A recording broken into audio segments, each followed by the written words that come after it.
বিসমিল্লাহির রহমানির রহিম। সুপ্রিয় দর্শক, আশা করি সবাই ভালো আছেন। আপনারা দেখতে পাচ্ছেন এগুলো হলো আপনার অজানা হাইব্রিড, অর্থাৎ এই ঘাসটি আপনার শুকনোতেও হবে, পানিতেও হবে। এই ঘাসগুলো কাটা হচ্ছে। তো এই ঘাসটা বিশেষত্ব হলো যে এটা আপনার পানিতে মরবে না। আপনাদের যে সমস্ত জমিতে প্রচুর পরিমাণে পানি হয়, অর্থাৎ বন্যায় পানি ওঠে, 2-3 মাস পানি থাকে, বা বৃষ্টিতে পানি জমে যায়, যে সমস্ত জমিতে 2-3 মাসের নিচে পানি নামে না, এই সমস্ত জমির জন্য এটা একটা আদর্শ ঘাস। আপনারা দেখতে পাচ্ছেন প্রত্যেকটা ছোপায় কত সুন্দর ঘাসের উৎপাদন হয়েছে, এবং এক একটা ঘাসের ছোপায় আপনার 40 থেকে 50টা পর্যন্ত আপনার চারা হয়েছে। অর্থাৎ প্রথম একবার কাটিংয়ের পর দ্বিতীয় কাটিংয়ের বেলায় আপনার কিন্তু প্রচুর উৎপাদন দেখা যাচ্ছে, লক্ষ্য করা যাচ্ছে।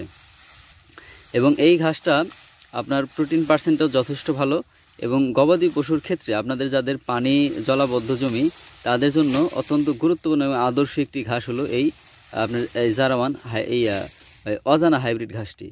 আর এই অজানা হাইব্রিড ঘাসটির আমি যদি কাটিংয়ের ব্যাপারটা আপনাদের একটু দেখানোর চেষ্টা করি, যে আপনারা দেখতে পাচ্ছেন এখানে যে কাটিং, তো এইগুলো হলো মূলত আপনার কাটিং বের হচ্ছে আমাদের। দেখতে পাচ্ছেন যে কী সুন্দর কাটিংগুলো বের হয়েছে।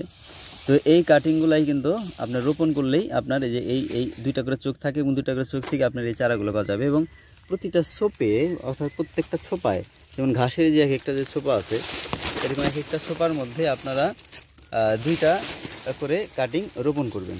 দেখতে পাচ্ছেন আপনারা যে যেগুলো ছোপাগুলো, কতগুলো একটা ছোপার মধ্যে কতগুলো ঘাস।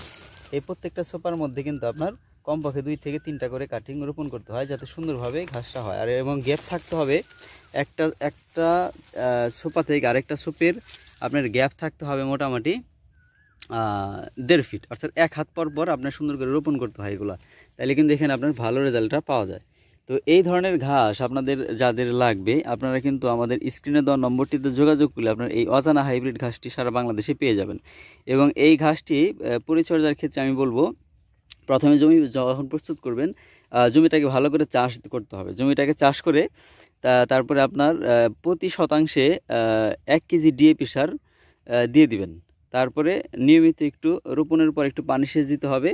আর সবচেয়ে গুরুত্বপূর্ণ আরেকটা ব্যাপার যেটা থাকবে, ধরেন এই ঘাসগুলো পাঠানোর পর, যখন এইভাবে পাঠানো হবে, এই ঘাসগুলো পাঠানোর পর এটারে আপনি একটু জাগে রাখতে হবে, অর্থাৎ এটার উপরে পানি দিয়ে তারপরে কিছু দিয়ে ঢেকে রাখতে হবে। তারপরে দেখা গেছে 3 দিনের মধ্যে, বা 3-4 দিন, 4-5 দিনের মধ্যে, মানে 1 সপ্তাহের মধ্যেই, শীতের মধ্যে হলে 1 সপ্তাহ, গরমের দিন হলে আপনার 3 থেকে 4 দিনের মধ্যেই এই গিটগুলো থেকে আপনার কুশি বের হবে। কুশি বের হলে তখন আপনার এইভাবে, এই যেখানে যে 2টা কাটিং দেখতে পাচ্ছেন আমার হাতে, এরকম একটা জায়গায় ধরেন এভাবে 2টা রোপণ করবেন। 2টা কাটিং এভাবে নামায় আপনার জাস্ট মাটি দিয়ে হালকা করে ঢেকে দিবেন, ঠিক আছে। তারপরে আবার এই যেরকম 2টা নেবেন, এই দিক থেকে 1 হাত, আবার ওই পাশ থেকে 1 হাত, এরকম 1 হাত গ্যাপ করে আবার 2টা করে রোপণ করবেন। এইভাবে আপনারা এই ঘাসগুলো রোপণ করতে পারবেন। রোপণ করলে রেজাল্টটা আপনার বেটার আসবে, সবচেয়ে ভালো রেজাল্ট পাওয়া যাবে। আর এই ঘাসটা যখন মোটামুটি আধা হাতের পরিমাণ আপনার গজাবে বা এরকম, তখন আপনার হলো প্রতি শতাংশে 1/2 কেজি পরিমাণে ইউরিয়া সার দিতে হবে। এবং ঘাসটা রোপণের সময় আপনি গোবরের সার যতটুকু দিতে পারেন দিবেন। গোবরের সার যত দিবেন তত আপনার ঘাসের জন্য ভালো উৎপাদন নিয়ে আসবে।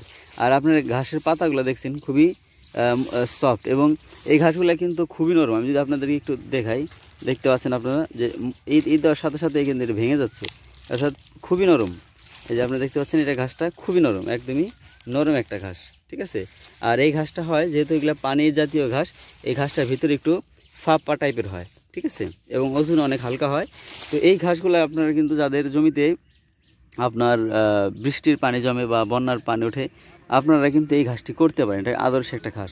এবং এই ঘাসের আমি আপনাদেরকে দেখালাম, বা আপনারা হয়তো দেখতে পাচ্ছেন যে এদিকে যে একটা ঘাসের ছোপাগুলা যে কী পরিমাণ উৎপাদন হয়।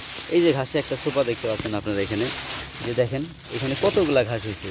আমি যদি একটু আপনাদেরকে গুণে দেখানোর চেষ্টা করি, তাহলে বুঝতে পারবেন যে 2, 4, 5, 6, 7, 8, 9, 10, 11, 12, 13, 14, 15, 16, 17, 18, 19, 20, প্রায় 20টা গাছ আছে এখানে আপনার 100 পায়। তো এইখানে আরও আশেপাশে যেগুলো আছে, যেমন এইখানে আছে আপনার, ওই ভিতরে দেখতে পাচ্ছেন, ওই দিকে আছে, ওই দিকে আছে, এগুলো কিন্তু আরও বেশি। ওই যে ওইখানে যদি আমি একটা সোপার কথা বলি, আপনার ওই যে সোপাটা দেখতে পাচ্ছেন, ওই সোপাটায় ঘাস আছে কমপক্ষে 30 থেকে 35টা। এরকম প্রত্যেকটা সোপাই কিন্তু আমাদের খুবই ভালো ঘাসের উৎপাদন আসছে। তো আপনারা এই ঘাসটি নেওয়ার জন্য আপনারা যদি নিতে চান, আপনাদের জমিতে চাষাবাদ করতে চান, সেক্ষেত্রে আমাদের স্ক্রিনে দেওয়া নম্বরটিতে যোগাযোগ করলে কিন্তু আপনি সারা বাংলাদেশে পাবেন। আরেকটা বিষয় আপনি একটু লক্ষ্য করবেন, দেখেন এখানে আম বাগান, আম গাছ, এইখানে আমি যেখানে বসে আছি এইখানে আম গাছ, অর্থাৎ আপনার আম গাছ হোক, জাম গাছ হোক, অর্থাৎ ছায়াযুক্ত জায়গাও যদি হয় যেখানে রোদ খুব একটা পড়ে না, সেখানেও কিন্তু আপনারা এটা করতে পারবেন। এবং জমি আবাদি হোক আনাবাদি হোক, যে কোনো জমিতে আপনারা কিন্তু এই ঘাসটা চাষ করতে পারবেন। শুধু সুন্দর করে রোপণ করে একটু পানি সেচ দিবেন, একটু সারের ব্যবস্থা রাখবেন, তাহলে কিন্তু একবার যদি ঘাসটা উঠে যায় আর কোনো সমস্যা হবে না। আপনারা এই ঘাসটা আপনার সুন্দরভাবে করতে পারবেন। অর্থাৎ প্রতি 2 মাস পর পরে এই ঘাসটা কিন্তু কাটা যায়, কাটার পরে 2 মাস পরে আবার কাটার উপযুক্ত হয়ে যায়। তো যাই হোক, আজকের মতো ভিডিও আমরা এখানে শেষ করছি।